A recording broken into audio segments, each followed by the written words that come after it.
to introduce Dr. Valentine Lobo, who is really well known to this audience.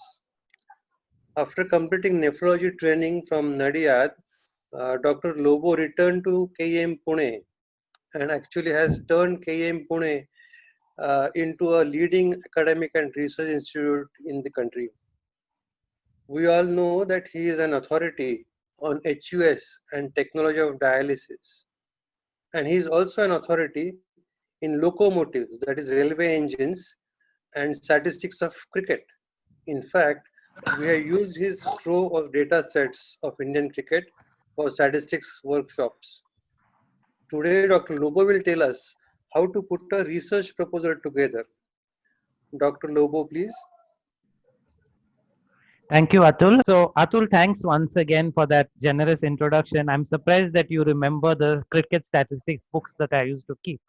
Uh, Actually, I wondered why, after such a wonderful series of lectures that we've had till now, Atul wanted me to speak on the more mundane job of putting together a research proposal and submitting it. And I remembered this phrase or this saying. I knew a part of it right from school days, and I came across the complete saying, which is attributed to Francis Bacon on the net.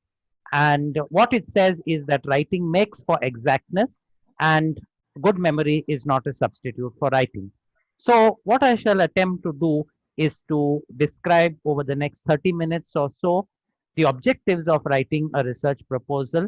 I will try to describe with the help of examples the components of a research proposal, the supplemental material that needs to be submitted along with it to a committee, touch on references, citation, and plagiarism, and the language that needs to be used for research proposal writing.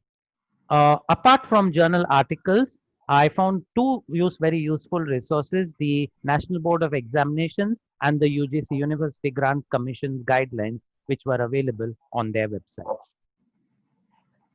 Prior to starting to prepare a research protocol, the following questions would come to mind. Why do I want to study a particular topic? And is it going to essentially add to knowledge? Is it going to change practice in some way? Is it feasible? Can I get it done in the time available, or will I, over a period of time, abandon it because I run out of patience, time, and money? And interestingly, I found that most European university guidelines stress the last point. Many of them had this, that prior to writing and submitting a research protocol, it should be discussed within a department and then it should be put down on paper.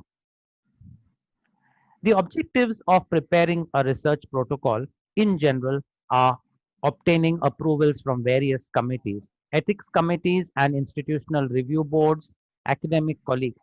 Sometimes at uh, a certain level, even very small research studies may change policy. A good example is the COVID pandemic. When it started, there was a feeling that one should not use high flow nasal cannula oxygen or non invasive ventilation because of aerosol generation. But within, and rather, patients should be invasively ventilated earlier. But within a very short time, there was a plethora of studies, and the policy was completely changed so that today it is rather preferred to use high flow nasal cannula oxygen and non invasive ventilation, reserving invasive as a last resort. Ca- a research proposal is not only seen by technical experts but also lay audiences, and sometimes policies might be changed based on research proposals, or even a research proposal might be fast tracked, as is evident with the COVID vaccines, by policymakers at a local, national, or even international level. And so, the research proposal must be capable of convincing the people who read it that it is possible to achieve, that it could be repeated, and that it is a credible research.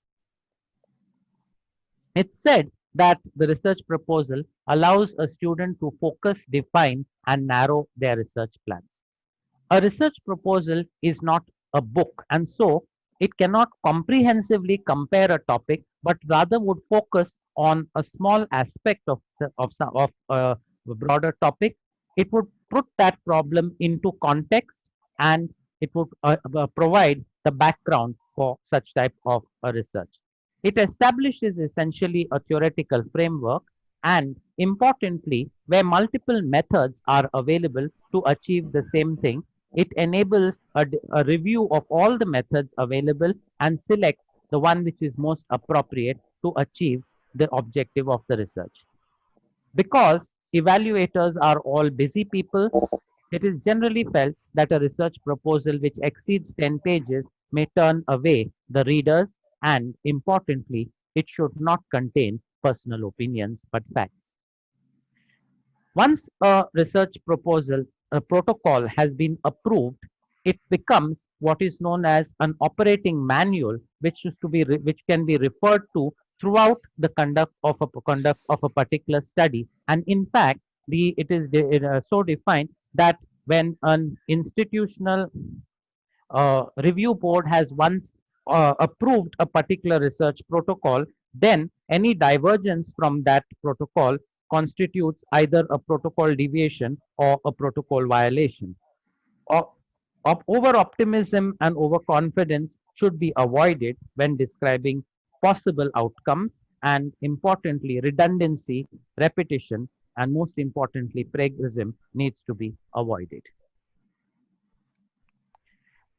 The components of a research proposal would include the title or cover page, the table of contents to be written last. After I had prepared all the slides in this presentation and edited them, that was when I introduced, for instance, my outline slide. An abstract may be optionally provided. It has a certain purpose but is not mandatory in a research proposal. The body of the proposal contains the research protocol, which is the introduction, the problem statement, the review of literature, research question, the aim and objectives, research design and methods, ethical considerations, budget. There are appendices and citations which accompany a proposal. The cover page or the title page of of a study identifies the research area via a tentative or proposed title, and I'll come to the title in a minute. It must give the details of the investigator along with his contact details, and the contact details also need to be included on the patient information sheet, including the phone number of the primary investigator. The institutional or university name, the department, supervisors and co-supervisors if this is a degree being attempted, and the degree which is being attempted. The table of contents needs to be written last for obvious reasons, because it should list every section in a hierarchical way within the research proposal, and it should give accurate page references. So this can only be done after the entire proposal has been written and edited once or twice. As the title is concerned, the title should provide a specific summary of the proposed work, and it often is a summary of the hypothesis or the research question. It is generally in the form of a question or at the time of submitting a research proposal, and the same may be converted to a statement after the research is completed, and it may include the setting and the study design. Here are four titles of the same research project. It's obvious that the first title, which has been labeled as inappropriate, would turn away anyone other than an ardent environmental biologist from the state of Connecticut. The second title is appropriate. It removes in unessential detail from the first. The third is too general and does not give an idea of what the study is about. And the fourth, while not being specific, is a tentative or makes a case for a particular model which is to be studied and is therefore designated as appropriate. Now, here are some titles which I pulled from the medical literature. The first one is from clinical trials, describes actually a research proposal with a research protocol prior to starting a study, and says intensive versus conventional renal support in acute renal failure. This was published in 2005. In 2008, when the study was completed, it was published. I'm sorry, just please excuse me for a minute. Hello. So, sorry, can I call you back? I'm doing a lecture on this. I'll just call you back. Sorry. This is the Veteran Administration ATN study. The first is the study protocol, and after the study was completed, then the researchers knew that their question had been answered. So, whereas in the study proposal, they say intensive versus conventional renal support, they converted that to knowing what was the intensity of renal support required for critically ill patients with acute kidney injury. The second from the Newcastle Group, which is published in Kidney International in 2007, is an assertive title. It says factor H autoantibody is associated. Now, just one change of the order of words in this sentence would make this a research proposal title. Is factor H autoantibody associated with atypical hemolytic uremic syndrome in children in the United Kingdom and Ireland? Or it could be the association of factor H and autoantibody with HUS. The next three proposals, the fourth one, the title, sorry. The fourth title is perhaps the most complete. It's from the Vicenza study, Lancet 2000, and it describes in great detail what was studied here, different doses of continuous veno-venous hemofiltration on outcomes of acute kidney injury or acute renal failure as it was known then. And it describes the type of study, a prospective randomized trial. The fourth, the fifth, and sixth, and seventh are also from other studies. That's Process, Arise, and Salted. And what they do is to describe the type of study. Process and Arise studied almost the same thing, but the titles are slightly different because Arise does not tell us what was the type of study that was done, which was actually a randomized control study. The abstract of a research protocol is written at the end. It's generally limited to one paragraph or about 200 words, not more, and it gives a brief description. What it does is to provide a summary that quickly allows readers to assess the basic premise of the protocol and take it or take it further. The introduction is usually about 300 to 500 words and puts the research in context. It is essentially, it creates interest, it tells what is known and also focuses on the gaps in the research which exist and therefore provides the setting for the study that is to be done. It should also contain the hypothesis behind the study, and occasionally, instead of introduction, this is labeled background and significance. An introduction is said should follow a general to a specific writing pattern and start by providing background information, suggest the research gap, and importantly, it should also state not only what is going to be studied in this particular research study, but also what will be excluded. I'd like to read from the introduction of a particular study here. Now, here is a study which says acute kidney injury is a common complication in patients admitted to the intensive care unit and is associated with a high risk of death or major complications and high resource use. This is a broad general statement or the background information in a general context. Many patients who are seriously ill undergo renal replacement therapy. So here, the concept of renal replacement therapy is being introduced. However, the appropriate timing of such therapy remains uncertain. When acute kidney injury is complicated by major metabolic disorders and fluid balances, there is general consensus that such therapy should be initiated. However, when it is not accompanied by one of these complications, the benefits are unclear. So here the problem has been stated in the next in a paragraph, and also the research gap or equipoise has been elucidated. The initiation of renal replacement therapy before the onset of major complications has conceivable advantages for patients with severe acute kidney injury. So this is the author's hypothesis which he is putting forward. And then he says in a summary statement, randomized trials that have compared early and delayed strategies for starting renal replacement therapy in critically ill patients with acute kidney injury have shown discrepant findings. This is from the protocol of the START AKS study, which was published. It was published a month or so ago. This is from the protocol which was published 5 years ago. Importantly, there is an introduction may need to provide definitions of concepts or terms which are being introduced to a non-technical audience. The review of literature should follow. The review of literature in a research proposal essentially needs to be concise, a difficult task sometimes in an era where digitalization and easy accessibility have made an enormous amount of relevant data available.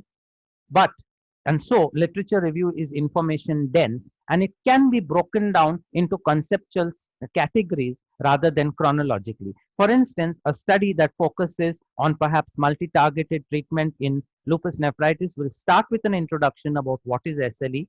It will then talk about lupus nephritis within systemic lupus erythematosus, give the classification, focus on the current standard of care, give the reason for trying out a new therapy, that 20% of patients do not respond to cyclophosphamide and mycophenolate, and take it up from there.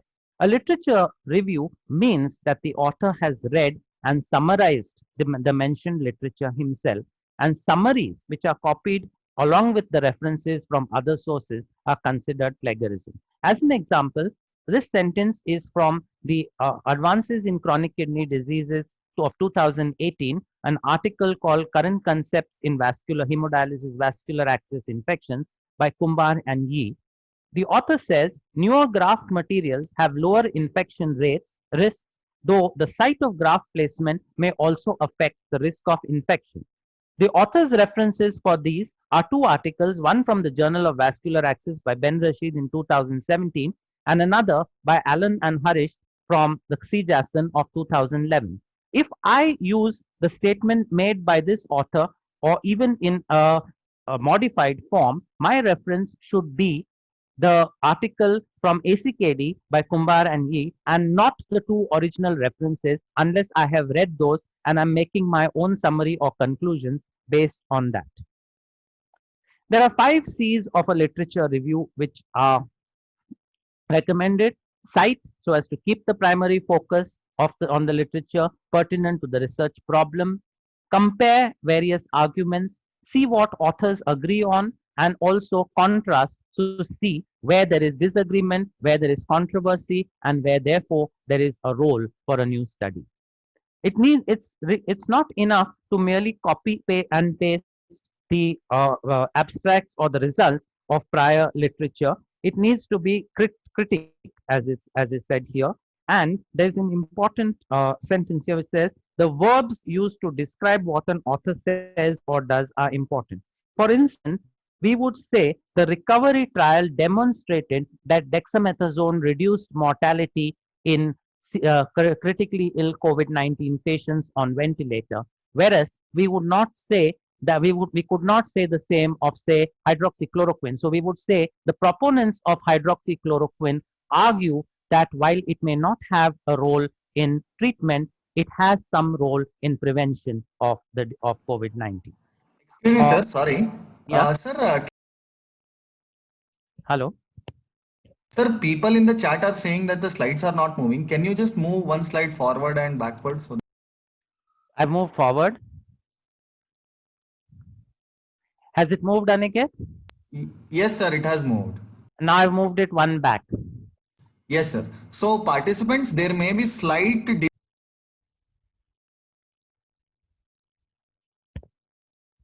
it is moving, sir. So we'll Okay. continue. Yeah. Okay. So, can I go ahead? Yes, sir. Sorry for that. No, that's okay. So the next part of a research proposal is the aim and objectives. Ideally, a study should have one clear aim, though we tend to write aims and objectives. And the aim is testing the hypothesis, that's the aim of the study, or finding an answer to the research question. This should be stated unambiguously and concisely, and we should also know whether it is feasible in the current setting. The objectives are parameters or tools used to achieve the aim and are typically characterized as primary and secondary. In other words, the objectives convert a somewhat nebulous aim into a measurable quantity. Here is an example from a study which we completed last year. Our hypothesis was hemodynamic stability in SLED is determined by ultrafiltration rate in critically ill patients with AKI. The aim was to determine what is the optimal ultrafiltration rate by randomizing patients to 2 ml per kg per hour or 4 ml per kg per hour. But we need to therefore know how do we measure hemodynamic stability and how do we know what is optimal. So our objectives were to determine the mean arterial pressure before and after SLED and at the midpoint to determine the vasopressor dependency index and inotrope score at the same time points, and to list the number of episodes of hypotension during a SLED session. So this made it possible for us to measure hemodynamic stability in the form of finite quantities. The research design and method is by far the most detailed section of any research proposal. Even in a final article today, there is editors give a special importance to the methods. The New England Journal of Medicine, for instance, will include a part of the methods in the main article and say that the rest of it has been provided in the supplementary index. The Kidney International puts virtually the entire methods into a supplement. So the methods must be discussed. It's necessary not to merely list the methods, but to decide why these methods are appropriate, or to describe why the methods are appropriate, valid, and reliable. And they need to be the methods both for collecting data and also for analyzing data. Dr. Usha Datta described the PICOT system in detail. Importantly, that the methodology section of a research proposal is definition rich. Almost everything needs to be defined, and especially as the definitions of particular terms may be specific to a study and need to be defined as such in that particular study. They may not be the same as routinely accepted. For instance, hypotension in a chronic kidney disease hypertensive patient is different from that in a patient in a critical care setting who is receiving noradrenaline, vasopressin, and adrenaline. So that is what we had to do in our study. So we defined hypotension, for instance, as a drop in mean arterial pressure of 10 millimeters of mercury from the baseline, stopping of ultrafiltration and need for a saline bolus, or an absolute mean arterial pressure of less than 60. So three criteria, and if any of these were fulfilled, the patient would be said to have hypotension. We took the inotrope score and vasopressor dependency index from prior published literature. It's useful to have flowcharts in the methodology section. So this is a flowchart again from START AKI, and it deals with selecting patients who are eligible to participate in the study. So age greater than 18 years and admitted in an ICU. That takes us to the next step, their definitions of acute kidney injury. If they fulfill yes, then you assess for exclusion criteria. If they go out of the study at that stage, then they are excluded. If not, you proceed to the next step. They become provisionally eligible. Then apply the criteria of the clinical setting. Does the patient need immediate dialysis or can it be deferred? And then decide whether a patient is fully eligible or not. Here is the second flow chart from the protocol of START AKI. Here it says assessed for eligible patients determined to be fully eligible, randomized in a 12-hour window to either the standard or the accelerated arm, and then followed up. What this flow chart conveys even to a non-nephrologist is the lucid way in which the investigators have gone about randomizing patients, assessing them for eligibility into the trial, and then randomizing them. In addition to recruiting patients and collecting their data, it's equally important to mention in the research protocol the methods of data analysis, the various tests, including sample size calculation, which has been discussed on this forum. It's necessary to mention not only the statistical methods, but even it says the name of the statistician and their contribution, the statistical softwares, SPSS, NCSS, GraphPad, Prism, etc. And there is a focus on describing the relevant institutional resources while undertaking a particular study. For instance, it would not be possible to carry out a study on CRRT if the institution did not have a CRRT machine, since a patient could not be shifted, they are critically ill and need it on the spot. However, if an institution possesses the ability to process a serum sample and store it at minus 70 degrees, the institution could participate or department could participate in a study which requires samples to be stored and sent to a reference lab. It's useful to provide a timetable or a research action plan, and the UGC guideline recommends that this be divided into phases and each phase to be described in a table form indicating the workload, each individual workload, and the time needed to complete them. Regulatory committees are very careful about scrutinizing the time schedule to decide whether a study gets sanctioned or not. So, therefore, they should be realistic, and there is generally a need to provide for interim in very large studies. Interim analysis may be provided for. All analysis to be partaken in a study should be described in the research protocol or the proposal. Subgroup analysis, unless pre-specified, are frowned upon, and every analysis should be described prior to starting the study. For experimental research, if biological samples are being collected, their storage and final fate and special consent for future use, if so, or whether the samples would be destroyed at the end of the study is essential. For anyone who has read Rebecca Skloot's book, The Immortal Life or Cell Life of Henrietta Lacks, would remember that one of the greatest discoveries of the 20th century is also mired in the greatest controversy. Since more than 50 years ago, Henrietta Lacks' doctor removed a portion of the tumor, the carcinoma cervix that she had, without her knowledge and without her consent. It was stored and used for research after her death, has become the immortal cell line used for huge research projects, has been used by pharma companies which have made millions, and for 50 years until the book was published, even her family was unaware of what her cells had contributed to. So ethical committees are much more strict today. Also, post hoc analysis can lead to incorrect conclusions. This is from a post hoc. The Vicenza study was one of the best designed studies, and for 10 years it was followed unequivocally. The what came from it, but this is Ritter's sub-analysis of the septic patients in that. And what Ritter showed in the original study, it said 35 ml per kg per hour and 45 ml per kg per hour were both better than 20, but were not different with regard to outcomes. What Ritter tried to show here was that 45 was better than 35 in septic patients. But the study had 425 patients and only 52 were septic patients. So this was obviously underpowered. The second thing that's obvious in Ritter's analysis, but which he does not make a mention of, is that the patients who received 20 ml per kg actually had better survivals than 35. So clearly, there was a mistake and something that was unacceptable in this subgroup analysis, and this was not a planned analysis.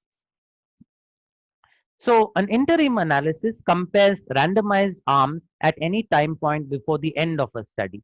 It usually occurs before recruitment is complete and provides an opportunity to re-estimate the sample size, modify the study design, and stop or continue the study. The timing, frequency, and methods of the analysis need to be specified in the research proposal before the study starts. As the number of analysis, Dr. Nair mentioned this last Sunday, as the number of analysis on the same data increases, the chances of making a type 1 error increase. And so the alpha value of the study needs to be adjusted. It can be adjusted in 3 different ways, which I'm sure that this will be covered in more detail in the advanced workshop. So I only mention them here, and to say that the method of adjustment needs to be specified in the study proposal, since each of these, if followed, could give a different alpha value for rejecting or accepting the null hypothesis at the end. This is the ideal ICU study, which was terminated after an interim analysis.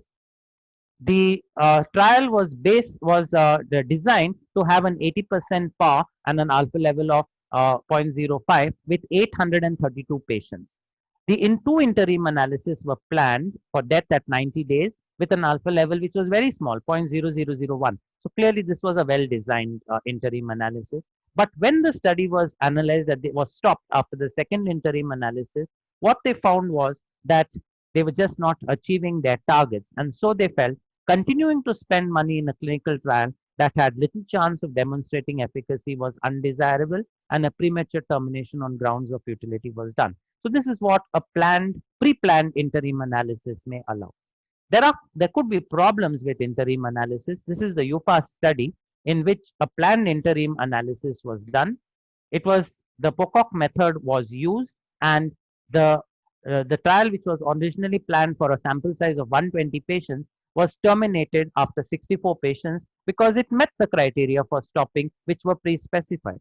However, when the trial was finally published, it had a fragility index of 1. Even one different death in each group would have altered the results. Supplemental information, which is provided along with a research protocol. It could be source documents, pilot study data, animal data, pharmacokinetic and pharmacodynamic data in a trial which is investigating a drug, interview questions, survey questionnaires, instruments and tools like, for instance, the pain score, the Ramsay sedation score, the Apache 2 score, the SOFA score. All these would be included as appendices rather than inserting them into the methods section of a research proposal. Where laboratory analysis is involved, detailed instructions need to be provided in the proposal regarding sample collection, storage, transport, and analysis.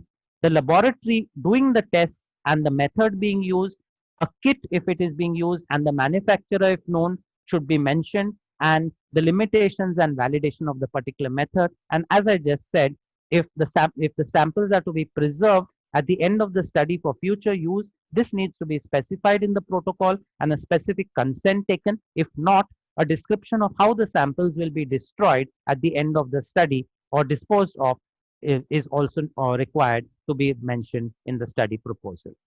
A glossary of terms is required since many members of an evaluating committee may be non-technical members, for instance, social scientists, legal advisors, and they need to be provided a glossary of what specialized terms, words, or concepts are used in the study. For instance, one term which occurs for us nephrologists and which is frequently asked by many members of committees for the meaning is KT by V. The KT by V is known to nephrologists, but many non-nephrologists find it confusing. This is the list of documents which is required to be submitted by our ethical committee at the KEM hospital. It includes the protocol, a case record form and patient information sheet, and the informed consent need to generally be in 3 languages. Google Translate is not an acceptable way of providing the vernacular. It requires a translation certificate and an independent back translation of the consent form and patient information sheet. The back translation to English should be matched very closely with the original patient information sheet. The investigator's CV and medical council registration, signed undertaking, and soft copies of all these documents. Additional supplemental information which may need to be provided, especially for sponsored trials, an investigator's brochure, if the trial is financed by a pharma company, or if the trial essentially is making use of an experimental therapy, then indemnity insurance and clinical trial insurance for the participants is required. When a drug or a intervention is being used for an as yet unapproved indication as an experiment, then a DCGI approval or a submission letter to the DCGI seeking approval is required to be produced to the ethical committee.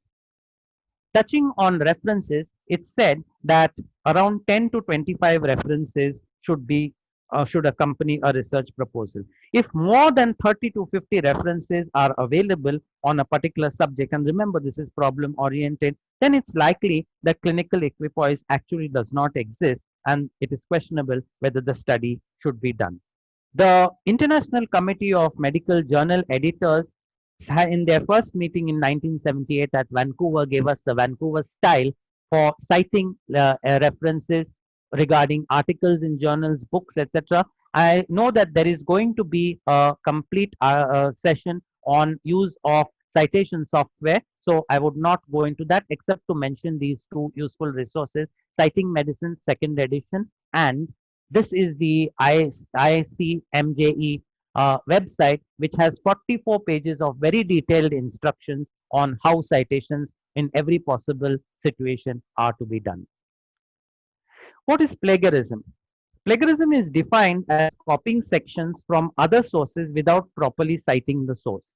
Copying and pasting sections from a web page without citing the source. So web pages may not be journal articles, but even here they have to be cited if they are being used.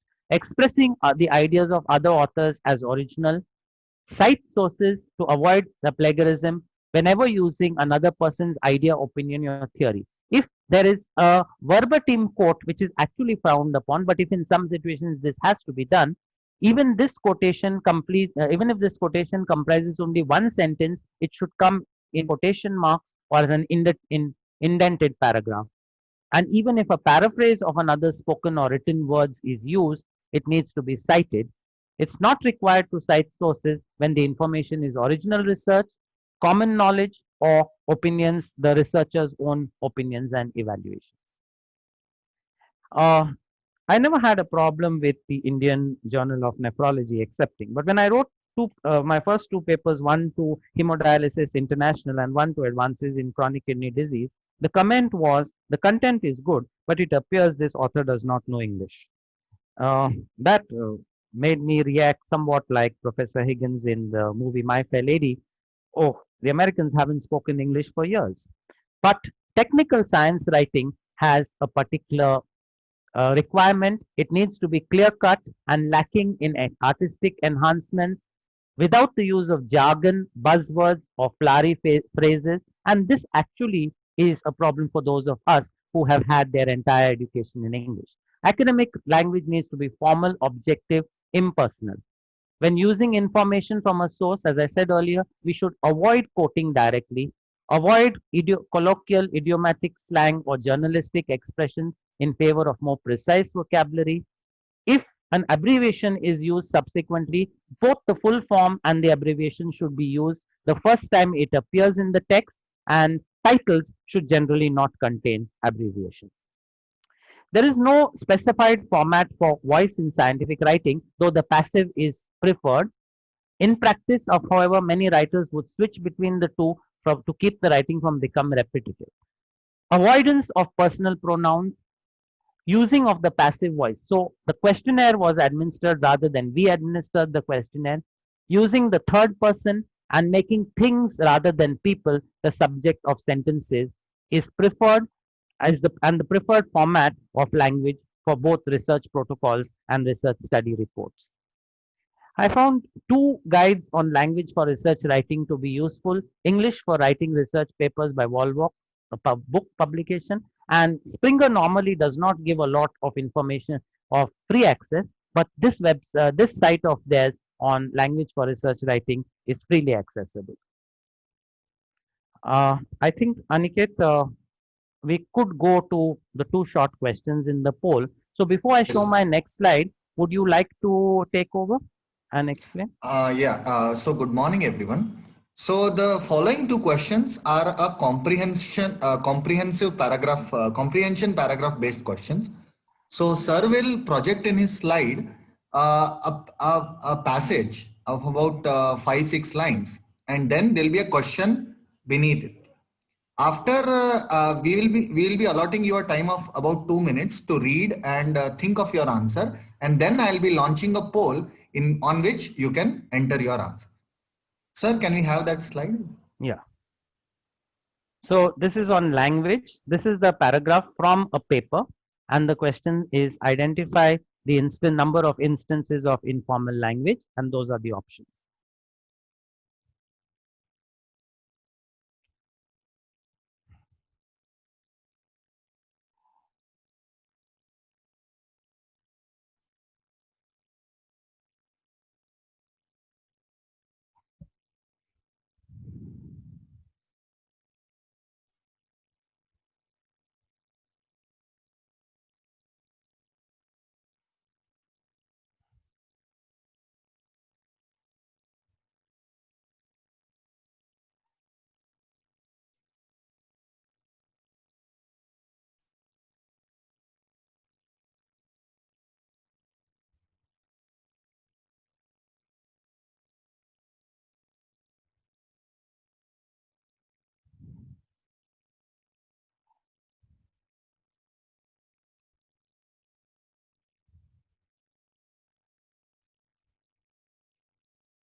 One more minute.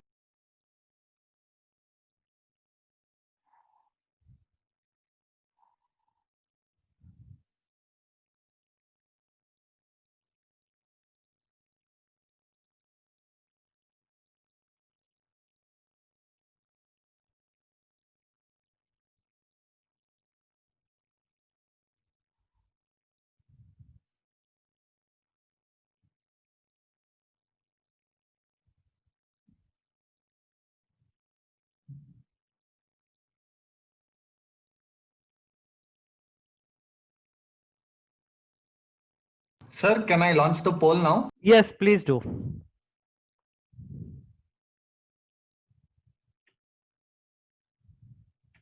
Sir, is the poll visible? It's visible to me.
I'll end the poll and show you the result.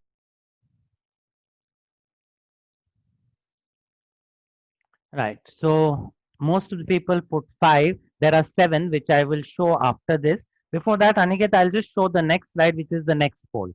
Is that okay? Okay, sir, we can do that. Yeah. So once again, the same format.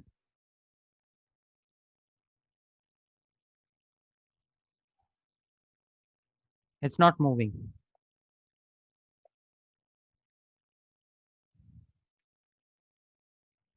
Aniket, it isn't moving forward now. I think you'll have to maybe stop the poll and let my slide go forward.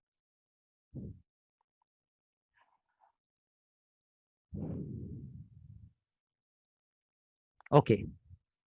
Here is the second question. It's the same paragraph, slightly modified, and it says, identify the number of instances of subjective wording in the text below.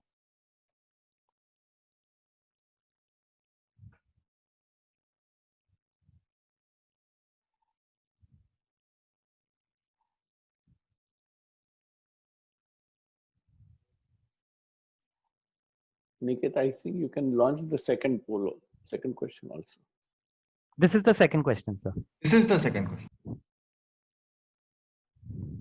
Maybe you could launch the poll now because the paragraph is same. People have read it. Yeah.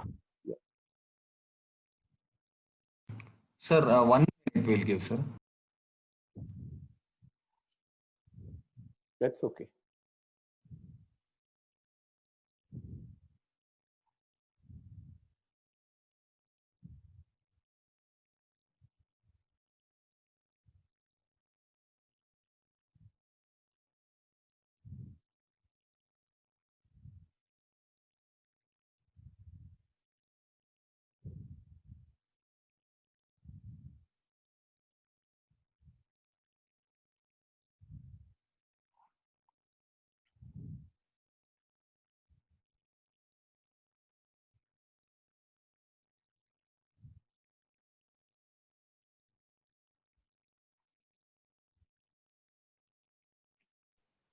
I will launch the poll, sir, now.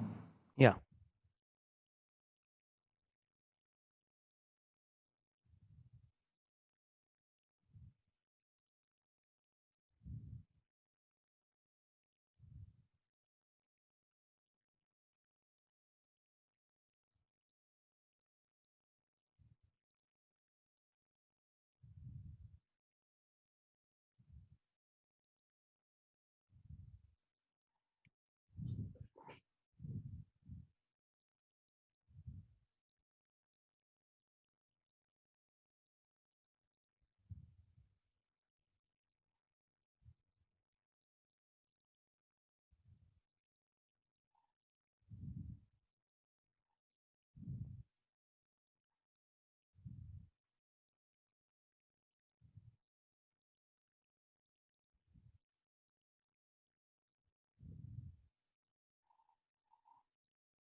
I'll end the poll. Yeah. Sharing the results now. Yeah. There's an even spread. Some got 3 and some got 5. The correct answer was 3. So if you close this, then I will show them the answers in highlighted text. So Yes, sir. the first poll, the answer was 7. And as you can see in highlighted, I highlighted here, really quite good is informal language, should have been reasonable. We all know that a sentence should not start with but. Wasn't is an abbreviation and should have been was not. It's not an accent. Putting should have been replaced by entering. Lots of should have been many or a large number of. Over and over is informal and should have been repeatedly. Try and get should have been to obtain. In the second one, the answer was 3. Equal number of people put 3 and 5. So it says these results are as we expected, which is subjective and should have been agree with the published or theoretical values. Frustrating is a student's personal reaction and is about him and not and should be deleted. And involved spending long hours is about the researcher, not the experiment. The point is that it was time consuming. So these were examples of the wrong sort of language used in writing a research paper or a research proposal. So to summarize, if I compare research documents, a research proposal essentially is in the future tense, whereas a thesis and a scientific paper is in the past tense. It's easy to make out when somebody has copy pasted because the tense is in the research proposal comes in the past tense. Obviously, it does not contain results, discussions, and conclusions, and its supplemental material is a glossary and questionnaires, scores, and lab manuals as compared to a thesis which has a master chart. And it has about 10 to 15 references, whereas a thesis usually has no limit. Scientific papers would have 15 to 20 references. So to summarize, an organized, well-written, concise, complete proposal makes for an easier to conduct experiment. In an era where funding is essential to the success of a research study, a good proposal is like a good sales pitch. And good writing, when paired with a thorough understanding of the subject, is a valuable skill. Thank you. Sir, can you go back to the answers? Some people are. Okay, I'll go back. Is my screen still visible? Yes, sir. Yes. Okay. So this is what the answers show. This is the first one. The results are really quite good should be replaced by the results are reasonable, since really quite good is an informal usage. Right from school, we know that we should not start a sentence with but. So the right way would have been to say, however, the method used to obtain the values was not and not wasn't efficient, as it involved entering many values into an Excel spreadsheet repeatedly to obtain the lowest R squared value. So this is the way the informal language would be replaced by the right formal style for a research writing. Should I go to the next slide? Yes, sir. Yeah. So this was about subjective wording. These results are as we expected. So as we expected is a subjective opinion being expressed, and what should have been said is the results agree with the published or theoretical values. Frustrating is not a sentence, a word to be used in research writing and should be deleted, as it is a student's personal reaction. And involved spending long hours is about a person's individual efficiency and not about the experiment. The point was that one could say that the experiment was time consuming, but hours, minutes, days is a subjective wording. So these were the 3 instances in this paragraph of the use of subjective wording to be avoided.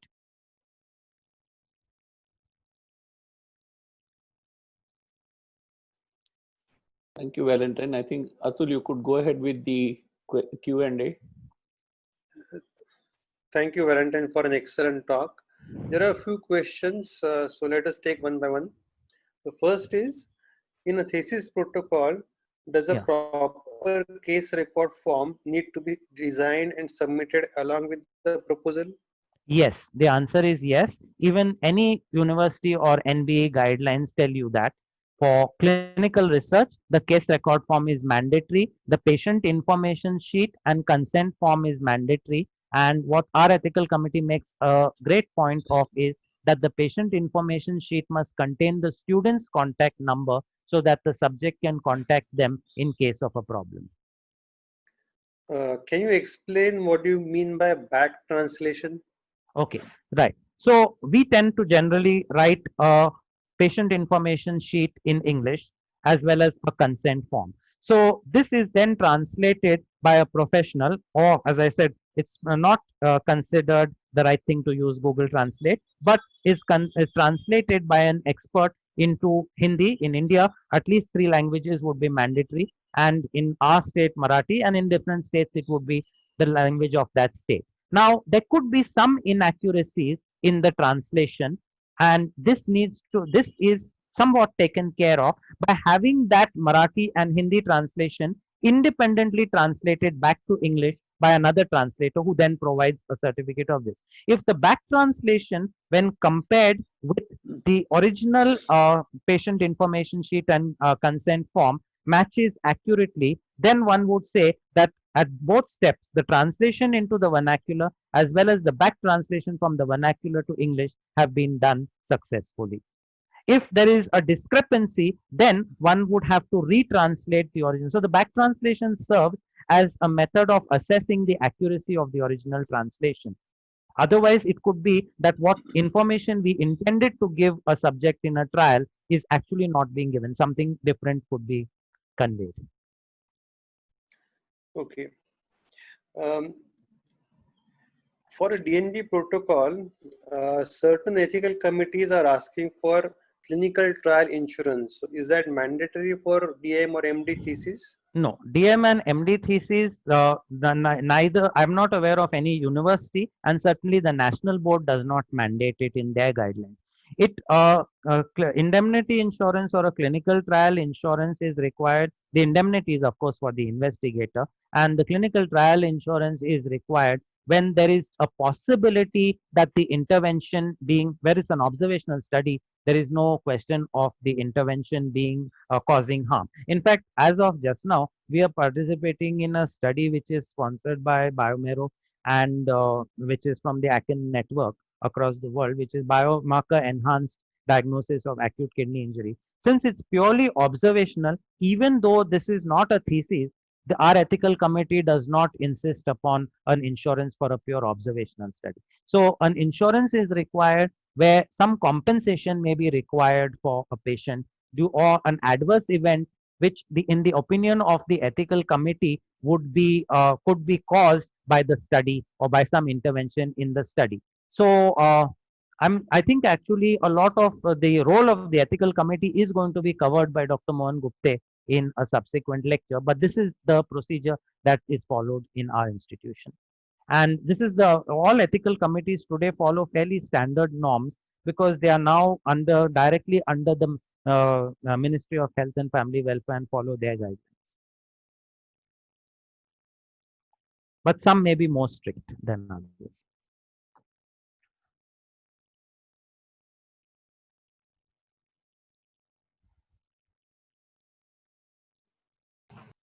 Okay. Yes, the next question is again about ethics board. So if the institute where the study is being planned does not have an ethics board, then where can we apply for ethics clearance? Yes. So they can apply to institutional to ethics committees which do these. Usually the government medical college ethical committee will provide the cover, or the university ethical committees in the university in that city or the university governing the medical sciences in that state will provide it in such situations. So this is a problem that has been taken care of, and even the national board. Now the national board has made it mandatory for all institutions to have an ethical committee, but the ICMR guidelines on ethical committees allow for this. Also, sometimes I think a lot of questions which are on ethical committees, Dr. Gupte, who is the chairman of our ethical committee and who is to give a lecture on the role of ethical committee, will cover. So some of this will be discussed over there. Can MDA or DM thesis do a randomized control trial? Yes, they can. It depends what you are studying. One of our DNB students, I showed some of the data from that, did a randomized control trial of in patients in the ICU who were undergoing SLED by randomizing them to 3 different ultrafiltration rates and therefore 3 different durations. A patient who would get 4 ml per kg per hour of ultrafiltration in SLED got an average of 8 hours of SLED, and one who was getting 2 ml per kg per hour got 16 hours on average. I think this is the last question. If the aim would explain the research question, for example, is early RRT better than late RRT in ICU patients?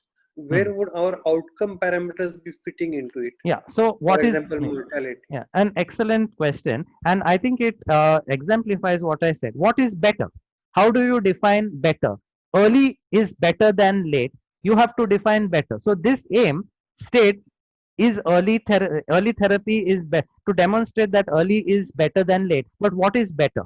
How does one say it is better? So for that, the outcomes need to be identified in order to define better. So it could be mortality, it could be ICU stay, it could be days of ventilation, it could be hospital stay, it could be dialysis dependence at 90 days. So outcomes here would then be the measurable parameters would be added in as outcome, and that allows one to achieve the aim, which, as I said, is nebulous when you say better. Better, superior, these are nebulous terms, and they need to be made measurable by adding these outcomes. All right. Thank you, Dr. Lobo. I think that ends all questions. I will hand it over to Dr. Rajapurkar. Thank you, Valentine. As usual, a very crisp and good presentation.